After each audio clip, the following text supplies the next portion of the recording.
안녕하세요. 손가락복음 선교회 지휘자 강사입니다. 오신 것을 진심으로 환영하며 해피 바이블을 열어가도록 하겠습니다. 오늘 증거드릴 말씀의 제목은요. 177강 아버지 품속에 독생하신 하나님이란 제목으로 하나님의 말씀을 통하여 알아보는 시간을 갖도록 하겠습니다. 여기에서 독생자가 나오는데요. 독생자에서 그 자자가 사람을 상징하는 그 한문으로 보시면 놈자자를 쓰는 그러한 독생자는 스스로 나신 하나님을 상징을 합니다. 출애굽기 3장 13절부터 14절까지 보시게 되면은 모세가 하나님께 고하되 내가 이스라엘 자손에게 가서 이르기를 너희 조상의 하나님이 나를 너에게 보내셨다 하면 그들이 내게 묻기를 그의 이름이 무엇이냐 하리니 내가 무엇이라고 그들에게 말하리이까. 이제 모세가 이제 물어보는 거죠. 하나님께. 하나님이 모세에게 이르시되 나는 스스로 있는 자라. 그래서 하나님은 스스로 계신 분이라는 것이죠. 그래서 스스로 나신 하나님은 독생자로서 이제 한문으로 할 때 그 자자가 사람을 상징하는 그러한 놈자자를 씁니다. 그래서 독생자는 스스로 나신 이제 하나님을 상징을 하고요. 독생자라도 그 자자가 한문으로 볼 때 아들 자자를 쓰는 그러한 독생자는 예수님을 상징을 합니다. 요한복음 1장 14절에 보시게 되면은 말씀이 육신이 되어 우리 가운데 거하심에 우리가 그의 영광을 보니 아버지의 독생자의 영광이요 은혜와 진리가 충만하더라. 그래서 은혜와 진리가 충만하신 아버지의 독생자이신 예수님은 말씀이 육신이 되었다는 것을 요한복음 1장 14절에 기록되어 있습니다. 그리고 이제 하나님을 본 사람은 없지요. 본 사람은 없지만 그 하나님 품속에 있는 독생하신 하나님이 예수님으로 나타나신 기절을 보도록 하겠습니다. 요한복음 1장 18절을 보시게 되면은 본래 하나님을 본 사람이 없으되 아버지 품속에 있는 아버지 품속은 하나님 품속에 있는 독생하신 하나님이 나타내셨느니라. 그래서 하나님 품속에 있는 독생하신 하나님이 독생자라는 것입니다. 여기에서 자는 한문으로 보시게 되면은 아들 자자를 상징을 해서 예수님을 상징을 합니다. 그 요한복음 1장 18절 그 관주 성경에 보시게 되면은 5번의 독생자, 그 독생자가 아들 자자를 이제 상징하는 그러한 독생자로서 예수님을 상징을 합니다.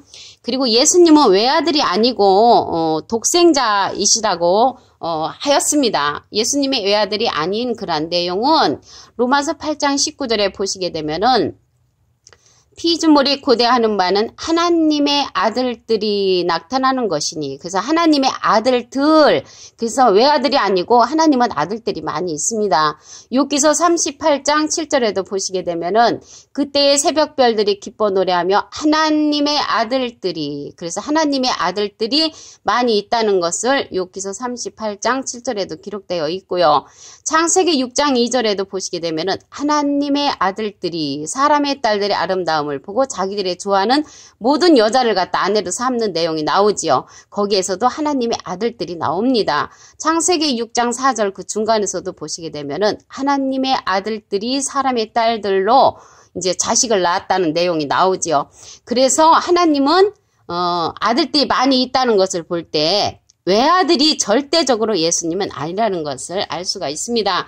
예수님은 외아들이 아니고 맏아들입니다. 히브리서 1장 6절에 보시게 되면은 그가 맏아들을 이끌어 세상에 다시 들어오게 하실 때라고 기록되어 있습니다. 그래서 예수님은 외아들이 아니고 맏아들이라는 것을 알 수가 있고요. 로마서 8장 29절에도 보시게 되면은 그 중간에서 많은 형제 중에서 맏아들이 되게 하려 하심이니라. 그래서 많은 형제 중에서 맏아들이 되는 분이 예수님이시라는 것을 알 수가 있습니다. 히브리서 12장 23절에 보시게 되면은 하늘에 기록된 장자들의 모임과 그래서 장자가 있다는 것을 볼 때 예수님은 외아들이 아니라는 것을 알 수가 있습니다. 그리고 독생자는 이제 믿으면 이제 영생한다고 그랬죠. 여기에서 독생자는 하나님을 상징하는 것이 아니고 아들 자자를 쓰는 예수님을 상징을 합니다. 그리고 예수님은 잠자는 자들의 첫 열매가 되셨다고 그랬습니다. 우리 예수님을 믿으면 영생한다는 그 독생자를 보겠습니다. 요한복음 3장 16절을 보시게 되면은 하나님이 세상을 이처럼 사랑하사 독생자를 주셨으니 여기에서 독생자는 아들 자자를 쓰는 그런 독생자 예수님을 상징을 합니다. 이는 그를 믿는 자마다 멸망치 않고 영생을 얻게 하려 하심이니라. 그래서 예수님을 믿는 그 독생자를 믿는 자는 영생을 얻게 하신다고 말씀을 하셨고요. 하나님의 독생자의 이름을 믿지 아니하면은 심판을 받은 것이라고 하였습니다. 요한복음 3장 18절을 보시게 되면은 그를 믿는 자는 심판을 받지 아니하는 것이요 믿지 아니하는 자는 하나님의 독생자의 이름을 믿지 아니하므로 벌써 심판을 받은 것이니라. 그래서 독생자의 이름을 믿어야만이 심판을 면할 수가 있다는 것을 알 수가 있습니다. 그러면 여기에서 하나님 시대에는요. 하나님만 믿으면 우리가 이제 형통입니다. 그러나 예수님을 이 세상에 보내심으로 하나님께서 하나님과 예수님 시대에는 예수님을 같이 믿어야만이 믿음에 있어서 우리가 이제 형통함을 얻는 그러한 시대가 되었죠. 근데 이 시대에는요. 하나님과 예수님의 소원대로 계시를 받는 자를 이제 삼위일체죠. 그렇게 삼위일체를 믿어야만이 우리가 믿음의 형통을 얻을 수가 있습니다. 그러면 하나님하고 예수님은 우리가 아는데 예수님의 소원대로 계시 받는 자를 보도록 하겠습니다. 마태복음 11장 27절을 보시게 되면은 내 아버지께서 모든 것을 내게 주셨으니 모든 것을 하나님께서 모든 것을 누구에게 줬냐면 예수님한테 주셨습니다. 아버지 외에는 아들을 아는 자가 없고 그러니까 하나님 밖에는 예수님에 관해서 알 수가 없고 아들은 예수님이시죠. 또 아들의 소원대로 계시를 받는 자가 나오지요. 그래서 예수님의 소원대로 계시를 받는 자 외에는 아버지를 아는 자가 없느니라. 그래서 여기에서 보시게 되면은 예수님과 예수님의 소원대로 계시를 받는 자를 우리가 알아야만이 하나님을 알게 된다는 것입니다. 마태복음 11장 27절에. 그래서 이 시대에는 하나님과 예수님의 소원대로 계시 받는 자를 우리가 알아야만이 하나님에 관해서 잘 알 수가 있습니다. 그리고 하나님과 예수님을 아는 것이 영생이라고 그랬죠. 요한복음 17장 3절에 보시게 되면은 하나님과 예수님을 아는 그 자체가 영생이라고 했습니다. 누구나 겉으로 보이는 하나님과 예수님은 다 알지요. 그렇지만 이 말씀 속에 거하는 하나님이 말씀에 거하시는 그러한 말씀을 통해서 하나님과 예수님을 알아야만이 영생에 이를 줄로 믿습니다. 그럼 여기에서 보시게 되면은 예수님을 독생자이신 예수님을 믿음을 영생을 한다고 했는데요. 예수님은 잠자는 자들이 첫 열매가 되셨다고 했습니다. 고린도전서 15장 20절에 보시게 되면은 이제 그리스도께서 죽은 자 가운데서 다시 살아 잠자는 자들의 첫 열매가 되셨도다. 그래서 예수님은 잠자는 자들의 그 첫 열매가 되셨고요. 그리고 이제 열매가 또 성령의 처음 익은 열매가 있습니다. 로마서 8장 23절에 보시게 되면은 이뿐 아니라 또한 우리 곧 성령의 처음 익은 열매를 받은 우리까지도 속으로 탄식하여 양자될 것 곧 우리 몸의 구속을 기다리느니라. 그래서 성령의 처음 익은 열매를 받은 그 예수님의 제자들은 속으로 이제 탄식을 했다고 했습니다. 왜 속으로 탄식을 했냐면 우리 몸의 구속을 기다리느니라. 몸의 구속을 받지 못한다는 것을 알고 있었기 때문에 이들은 속으로 탄식을 했습니다. 그러면 처음 익은 열매가 어디 가서 이렇게 맺혀지게 되냐면 계시록 14장 4절에 보시게 되면은 이 사람들은 여자로 더불어 더럽히지 아니하고 정절이 있는 자라 어린 양이 어디로 인도하든지 따라가는 자며 사람 가운데서 구속을 받아 처음 익은 열매로 처음 익은 열매는 열매인데 사람 가운데서 구속을 받은 사람 가운데 첫 열매가 되는 것인 줄로 믿습니다. 이들이 누구냐면 하나님과 어린 양에게 속한 자들이라고 했습니다. 하나님과 어린 양에게 속한 자들로서 사람 가운데 처음 익은 열매로 열매를 맺는 자는 계시록 14장 4절에 가서 그렇게 영생의 열매로 맺히는 사람 가운데 첫 열매가 있다는 것을 알 수가 있습니다. 이들은요, 그들은 이제 하나님께서 말씀하시기를 입에 거짓말이 없고 흠이 없는 자라고 했습니다. 여기에서 거짓말은 우리가 생각하는 그 거짓말하고 하나님이 생각하는 거짓말은 틀립니다. 다니엘서 12장 10절에 보시게 되면은 악한 자는 아무도 깨닫지 못한다고 했고 오직 지혜 있는 자는 깨달으리라. 그래서 하나님의 말씀을 깨우침을 받은 자를 가리키는 줄로 믿습니다.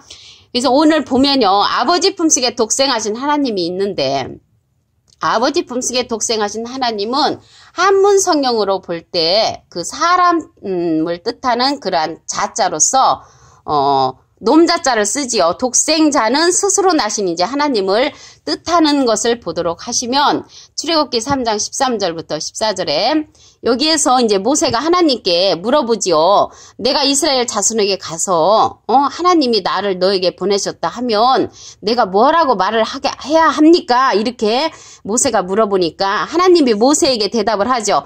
나는 스스로 있는 자라고 말을 해라. 이렇게 말씀을 하셨습니다. 그래서 스스로 계신 하나님은 한문 성경으로 사람을 뜻하는 놈자를 뜻하는 독생자가 되시는 것입니다.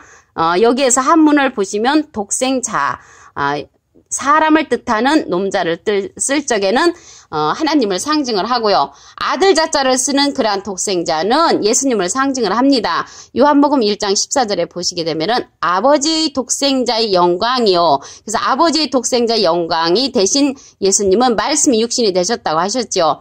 이러한 예수님은 아버지 품속에 독생하신 하나님이라고 하셨습니다.